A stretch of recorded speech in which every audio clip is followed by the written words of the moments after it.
When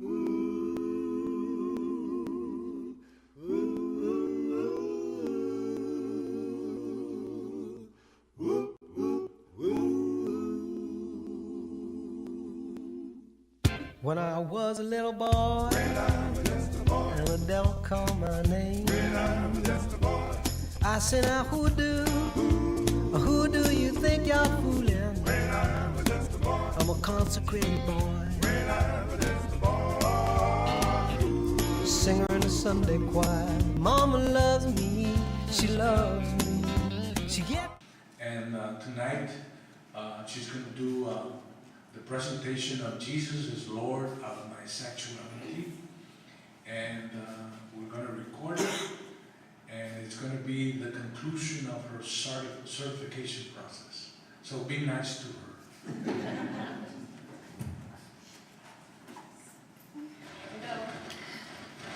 Can everybody hear me?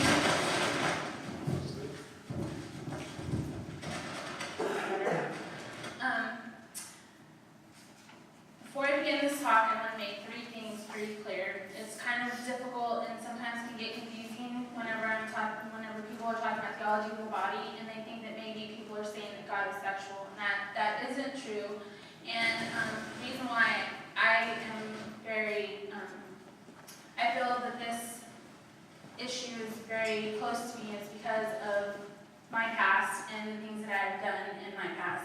I don't know if a lot of you were here when I gave my testimony, but I had a very rough childhood, and sexual sin was something that was very much a part of my old life. And when I became Catholic, the very first thing, I had to go to Father Jonathan for my first confession, and I was just so angry when I sat down with him to have this conversation. And I did tell him my sins, but I said it in anger, and I don't even know why I was angry at him. He wasn't doing anything wrong to me, but the very first thing I ever said to him was like, I can't be Catholic because I love gay people, and I'm not going to hate them. I mean, I just had all of these misconceptions, and so I kind of let it all hang out. Since then, I have learned about the teachings of the church on sexuality, and I have changed my life. Me and my husband got married in the church, so we went from we're not doing any of this, it's nobody's business, to now I'm giving these talks, which is amazing. What is theology of the body? Theology of the body is 129 talks that John Paul II gave in a series of catechesis. What popes do is they have a general audience and they give little bitty teachings, and it was very important to him. Human sexuality was something that he really studied and really cared about, not just because of married couples, but because of how it is so important and how we were created, who we are, and how we love one another, and relationships with one another. We all have relationships with other people, with our families, with our parish, with everything. And who we are is, very, it's the center of the question of why am I here? And who am I? And what's my purpose in being here? When God created us, He created us male and female. He did that. I think that it's very important to understand that we're male and female, and He created sex. That's how we procreate. So a lot of people think that Catholics are prude and don't, if you think of Catholics and sex, like what's the first word that comes to your mind? No, don't do it, and that's not the truth. The Catholic Church actually believes that sex is a beautiful thing, it's a wonderful thing, and between married couples, it's a sacrament, which is the highest level of glory you can give to God with your bodies. A lot of times people think that the Catholic Church wants to take away your freedom when it comes to sex, like you can't do this, you can't do that. So many people focus on that. But if any of y'all have children, you know that you don't let your children eat cake for breakfast, morning, noon, and night, do you? No. Is it because you hate cake? No. Is it because you think cake's bad? No. It's because you love your children and you have rules for them, for what's best for them, what's healthy for them, what's going to be good for them. That's the same thing that God does when it comes to sexuality for us. He created us. He created this way of reproducing, and He knows what's good for us and what's bad for us. Having too much cake is not good for you. Having sex in the wrong order is not good for you either. So it's not about taking away freedom, it's about making sure that you're healthy and safe, and that you can love to the full capability loving. It all goes back to the first sin. Everybody knows Adam and Eve. And I always joke about, actually Father Jonathan told me this joke, why you get married in a Catholic church. It's because only by the grace of God can you live with someone for your whole life and not want to kill them. Or not kill them, actually, he sold them too. But, when God came and found Adam, he was hiding. And he said, "What did you do, Adam?" The first thing Adam said was, "The woman you gave me." And he didn't take responsibility for anything. It was God's fault for giving him this woman. It was the woman's fault for giving him the fruit. And those effects of the original sin still stay with us. The greatest one being concupiscence. I learned how to say that word finally. Which means that we have this innate desire to want to go back to bad things that we have to fight against. It's temptation and it's part of our human nature. But also, our human nature is also good. So we have to, it's kind of a struggle within us, the good and the bad. I want to do this, St. Paul said that, I want to do the good things, but my spirit keeps making me do the bad things, or the other way around. So it's very important to understand moral law and natural law. I'm not going to go into all of that because it's very boring and very philosophical, but as Catholics, you will hear a lot of philosophical talking and teaching and when it comes to sexual morality. What does sex have to do with marriage, celibacy, and contraception? That's basically the three things I'm going to talk about. And in this time period that I have to talk to you, I can't even begin to scratch the surface of this beautiful teaching. So whatever problems, I don't want to say whatever problems you have, but what the things that bother you, I see those things as stars, like the star that sent the shepherds to find baby Jesus. Those things will lead you to God. Don't use those things as a way to stay away from Him. Use those things to learn, to talk to our priests. We have wonderful priests. There's nothing that Father Jonathan hasn't learned from me. I promise, nothing. I've talked to him.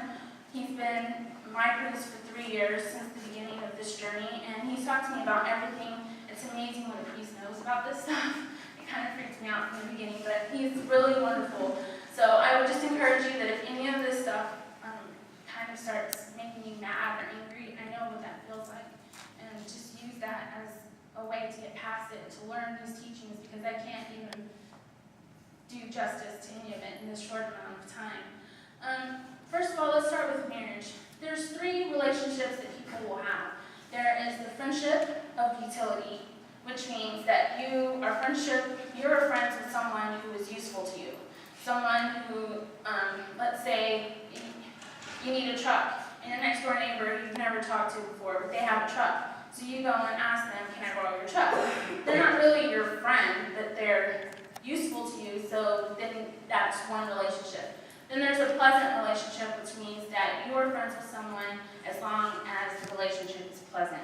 The second that it becomes, I would say, drama-filled, then that person's out of your life, and it's really not that big of a loss. A lot of times in this society, in this day and age, they combine the two, which is using someone for pleasure, using them for an ends to a means. And then there's the virtuous friendship, which is 2 people that are in pursuit of a common goal.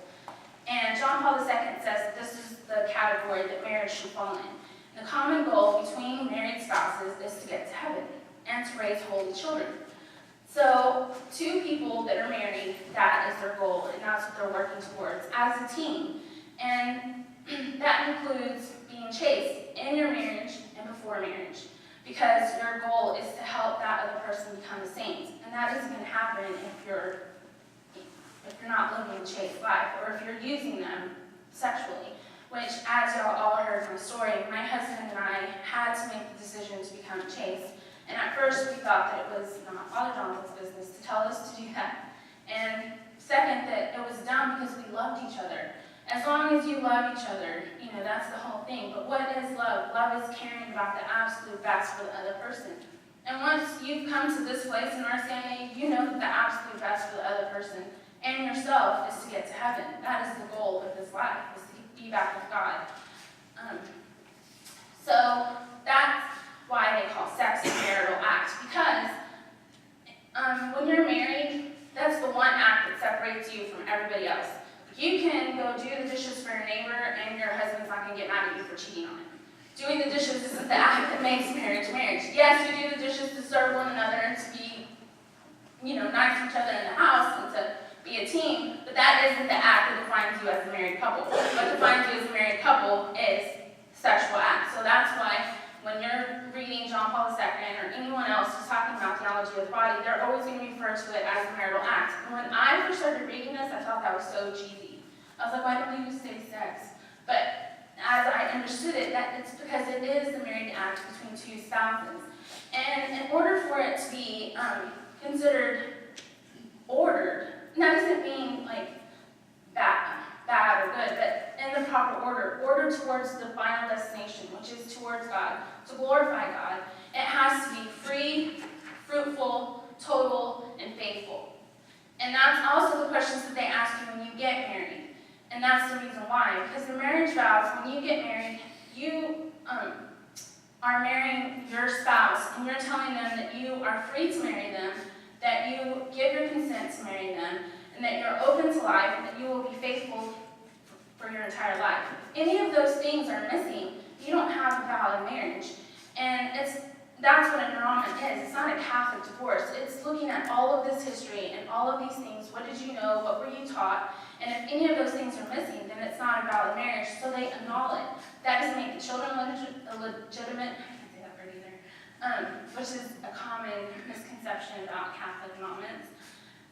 But the marital act is the same as those wedding vows. It's just the language with your body, because that's how God created us, and that's why He says that we will become one flesh.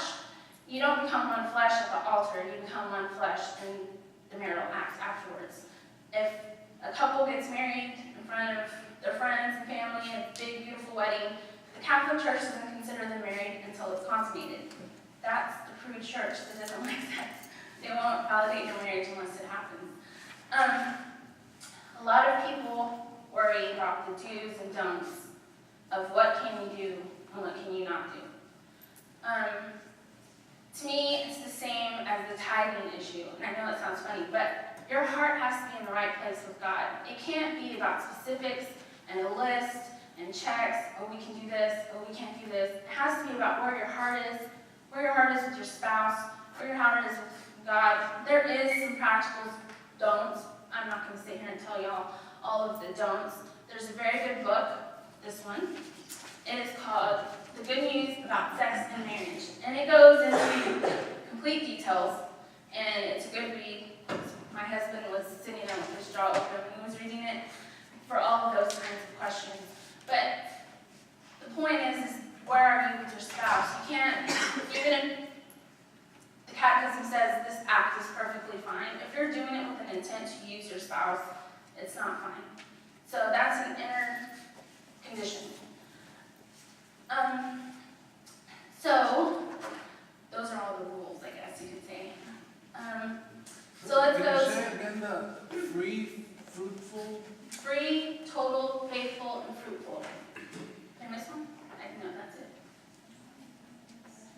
Also, it's unitive. So another misconception that people have about the Catholic Church is that you can only have sex if you're going to have babies. That isn't true. It also has a unitive component to it. It's for the unity of the spouses. When you discern children, it's a discernment process through every cycle. Women have a cycle. Everybody, I think, knows that. I hope. If not, women have a cycle. So it's okay to have sex when women are not fertile. But you always are open to that life if it happens. Because it's kind of like a wedding feast, bless you. It's kind of like a wedding feast. If you don't invite someone to your wedding and they show up, you're going to be angry and have them kicked out. But if they show up, if they just show up, you make room for them. You figure it out, you make room for them. And that's how married couples, have sex, is that they know that if a baby comes, it's a blessing from God. You're always open to life, even if it's a non-fertile time. That's called NFP, and I'll give y'all some more information on that when we get to the contraception. Celibacy for the kingdom. The words of Christ in Matthew 19:12.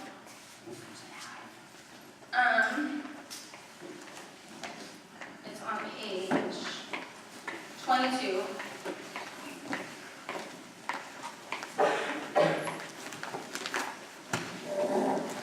It says, "For there are different reasons why men cannot marry.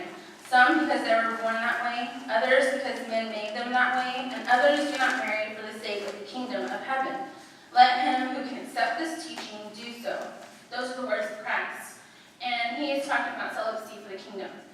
When he says some men were born that way, he's talking about eunuchs, which are incapable of having sex. And eunuchs are not able to get married in the Catholic Church for that exact reason, because you have to have a marital act in order to consummate a marriage. So that's what our priests do. They give up marriage life and the sexual act for the sake of the kingdom, because what marriage is, it's a sign towards the greater good, which is heaven. That's what we are when we're married. It's kind of like if you're going to Dallas and you're 10 miles away and you see the sign that says 10 miles to Dallas. You don't stop at that sign and start having a good time and eating and partying and all this stuff. You wait till you get to Dallas. So that's marriage. Marriage is the sign pointing you to heaven. It's not the end-all be-all of what we're created for. Heaven's what we're created for. And priests and nuns and people that give up marriage for the kingdom are already looking towards that relationship. So they've given up the earthly marriage to go ahead and go one step further to what we're called to be, which is in communion with God. And they need us to keep them, to encourage them so that they see what they're living their life for. We need them so that we can remember where we're heading too. So we need both. One's not better than the other. That's another misconception, is that some people think that the church thinks that celibate life is better than marriage life. One's not better than the other. We complement each other. Ephesians 5 is also talking about submitting to your husband, and that the church is the bride, and Jesus is the bridegroom. The same goes for our priests. They are married to the church. So they are married in a sense, they're just not married to a female on earth. They're married to the church, and nuns are married to Christ. They even consider their habits their wedding dress. Why women can't be priests? Women can't be priests any more than a man can have a baby. It doesn't matter how much a man stomps and kicks and whines and fusses, which I don't know any man that would do that, but if there was one, he wouldn't be able to have a baby. Women are not priests because Christ was a man, and he ordained the apostles as men, and that's how God ordained it. And I don't want to be a priest. I don't understand that whole argument, but they're so responsible for so much stuff. Could you imagine if women were priests, what the church would be like? A bunch of people not talking to each other.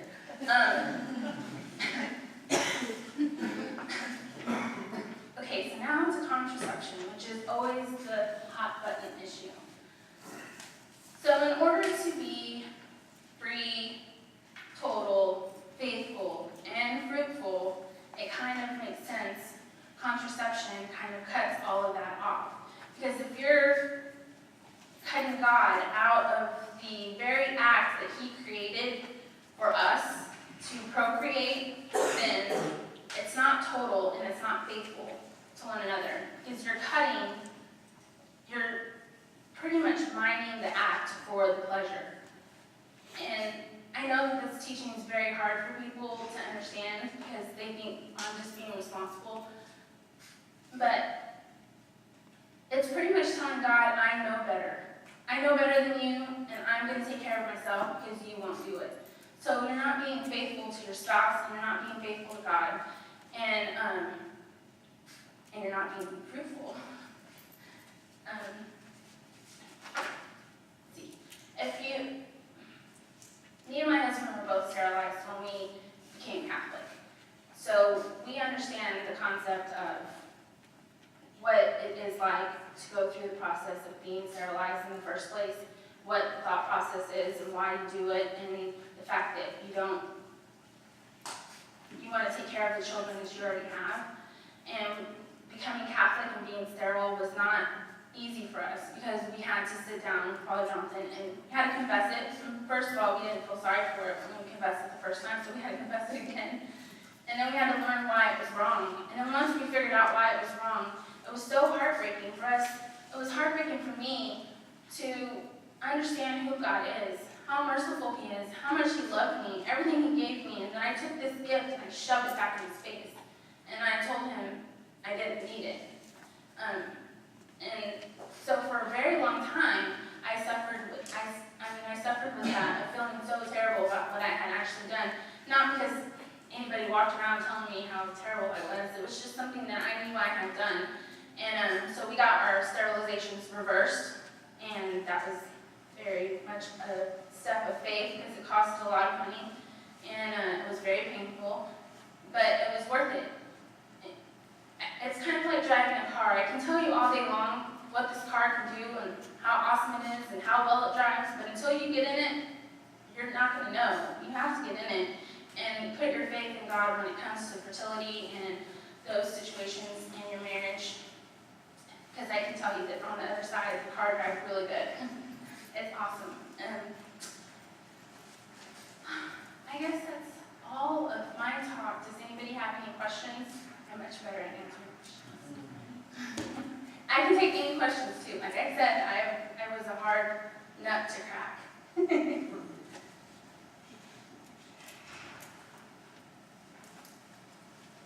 just had a question about theology of the body, the program. Do you do it here at St. William's? Yes. And then how many days, how long is it? Several days or? No, it's 8 weeks right now. 8 weeks? When we do it for the adult phase formation. In the beginning, you said, like, one of the things you said was you didn't want to have to hate gay people and be Catholic. Can you talk a little bit more about that? Yes. The acts are one thing. And there's nothing wrong with saying these acts are wrong. It's just like if you're speeding, someone says your speeding is wrong, but that doesn't mean that you're a terrible person or going to go to hell. The people themselves are to be respected. It says so in our catechism, which is the first thing I looked up. In our catechism, it says that they are to be respected and not discriminated against, and to be loved as children of God. Absolutely. And I have gay friends, and I love them, and they love me, and they understand my position on gay marriage. Because to me, saying gay marriage is like saying a square circle. It just doesn't exist because of what marriage is. And they understand that, and they respect that, and I understand them, and I respect them, and I love them. And no matter what anyone does, the church isn't asking them to do anything that she's not asking us to do. It's about chastity. We're all called to be chaste. Even though I'm married, it's not a free-for-all. I still have to be chaste with my spouse. Single people still have to be chaste. People that have same-sex attraction still have to be chaste. And it's the same for everybody. You see what I'm saying? And they get it, and they understand my position, and they understand that I still love them. But as Catholics, we're called to love everybody. Because they're made in the image and likeness of the same God we are. You know? And that goes for any sin. I sin. So, does that answer your question? Yeah. I really would encourage you to read what it says in the catechism, because it's beautiful. The catechism is just beautiful, but Yeah, I think there's a lot of misconceptions about that, so there is. I think that's good to share that.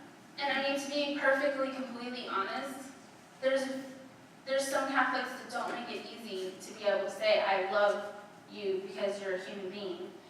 It's just like in any other group. You have people who don't understand and say the wrong things, and then we're stuck with the stigma of this is what you believe, even though it's not what our church teaches. That's why I always go back to the catechism and papal documents. So you said that in order for a marriage to be valid, it had to be consummated? Yes. Okay, so how is the priest's marriage to the church consummated? Sacrament of ordination. The sacrament of ordination.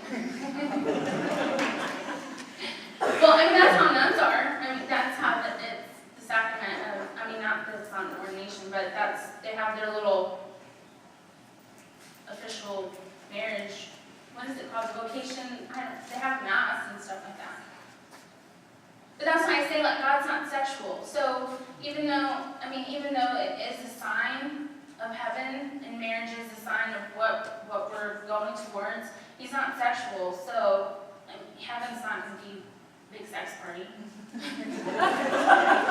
mean, it's not. I mean, when you listen to the teachings, like the Pope, for example, when people tell me that our church is so prude and doesn't like sex, I always mention to them that Pope John Paul II said that it is an act of charity and duty for a man to make sure that his wife climaxes. And does that sound like a prude church to you? No. I don't know where that message got miscommunicated along the line somewhere since the 70s, but that's what our Pope says. I mean, it's a beautiful act, but it's not the end-all be-all. It's the sign. How long has the priesthood been celibate, and would the church ever change their position on that? Like St. Peter and a lot of the early popes were married. I don't know how long it's been, but I do know that it's a tradition that could possibly be changed, because there's Anglican priests that became Catholic who are married still, but it's not very likely. It's not something, it's not like, abortion's never going to be okay, no matter what, ever.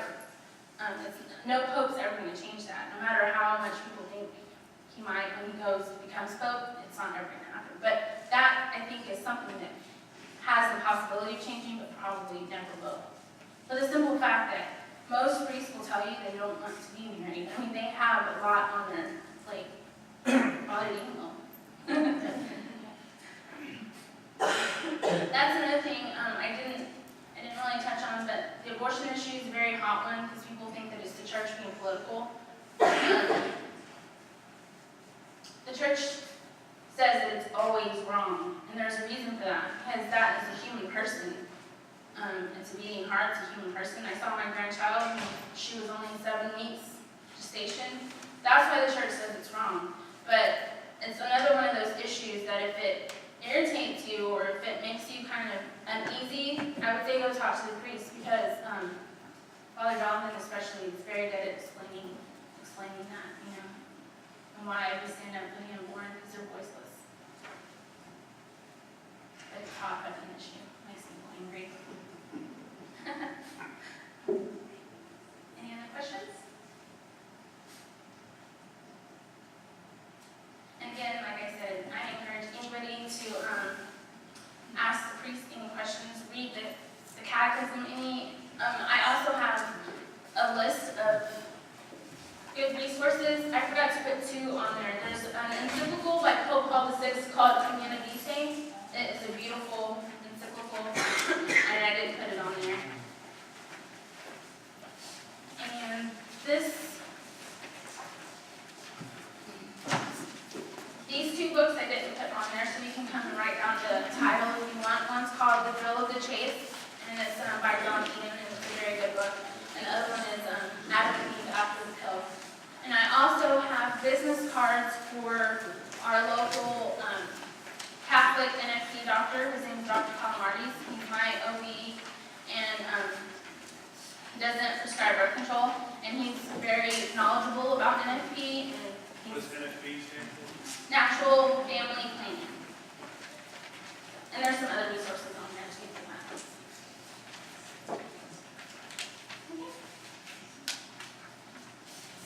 Anything else you want to plug in there? Oh, I like this book. I think I put it on your list. And it's called Holy Sex. And it's called